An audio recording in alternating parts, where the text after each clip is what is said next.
Hi, hello, welcome back to our channel. கடந்த வெள்ளிக்கிழமை பார்த்தீங்க அப்படின்னா, மார்க்கெட்ல ஒரு மிகப்பெரிய மூவ்மெண்ட் வந்தது.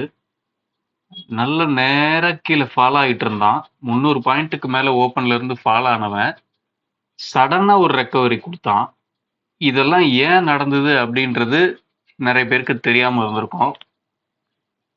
அது ஏன் அப்படின்னா, மார்க்கெட்ல மூவ்மெண்ட் இருக்கிறதும், இல்லாததும் எல்லாத்துக்குமே காரணம் ஏடிஎம்ல இருக்க பிரைஸ் மட்டும் தான்.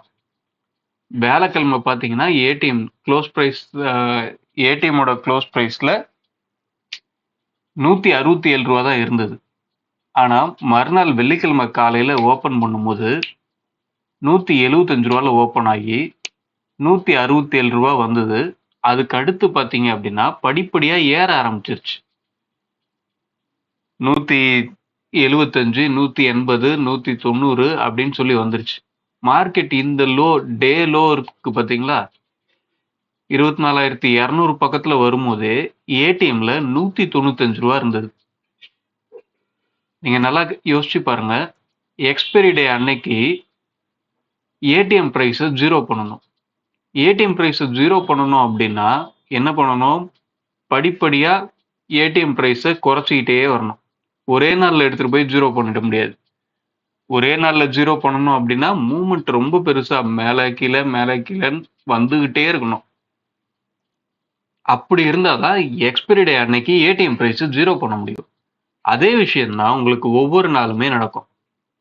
அன்னைக்கு வெள்ளிக்கிழமை ஒரு டே லோ வரும்போதும், அதுவும் பார்த்தீங்கன்னா மார்க்கெட் வேகமா ஃபால் ஆயிட்டு இருக்கு. வேகமா ஃபால் ஆயிட்டு இருக்கும்போது பிரீமியம் ஓவரா குடுத்து விட்டாச்சு புட் சைடு.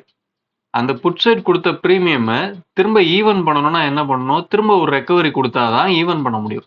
இது எல்லாமே அல்காரிதம்.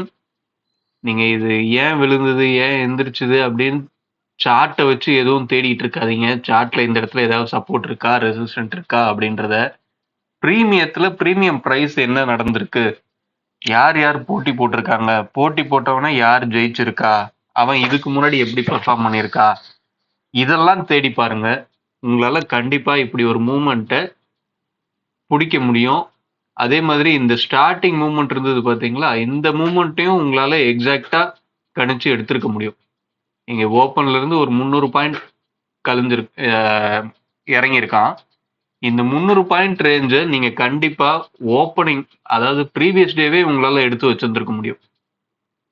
நீங்க டேட்டாவ மட்டும் ஃபாலோ பண்ணீங்கன்னா போதும்.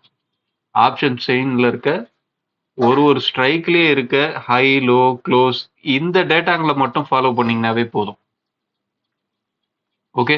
வாங்க இப்போ நம்ம இன்னைக்கு உண்டான லெவல்ஸ் என்ன அப்படின்றத பார்ப்போம். ஓகே. இன்னைக்கு உண்டான லெவல்ஸ் மார்க் பண்ணியாச்சு.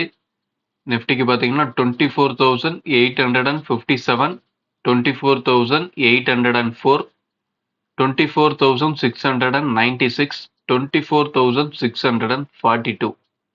இதுதான் இன்னைக்கு உண்டான லெவல்ஸ். இன்னைக்கு பார்த்தீங்கன்னா திங்கட்கிழமை. இன்னைக்கு ஏடிஎம் ஸ்ட்ரைக்ல என்ன பிரைஸ் இருக்கு அப்படின்னா ரூ. 144 இருக்கு. இந்த ரூ. 144 வியாழக்கிழமை சாயந்தரம் 0 ஆகணும். அதாவது இன்னைக்கு ஏடிஎம் ஸ்ட்ரைக்கு 24,750 இருக்கு.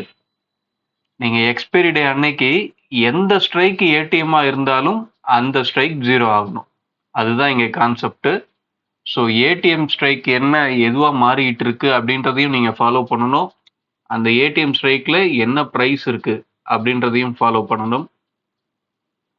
ஓகே, வீடியோ முடிச்சுப்போம். அடுத்த வீடியோல சந்திப்போம். தேங்க்யூ. பாய்.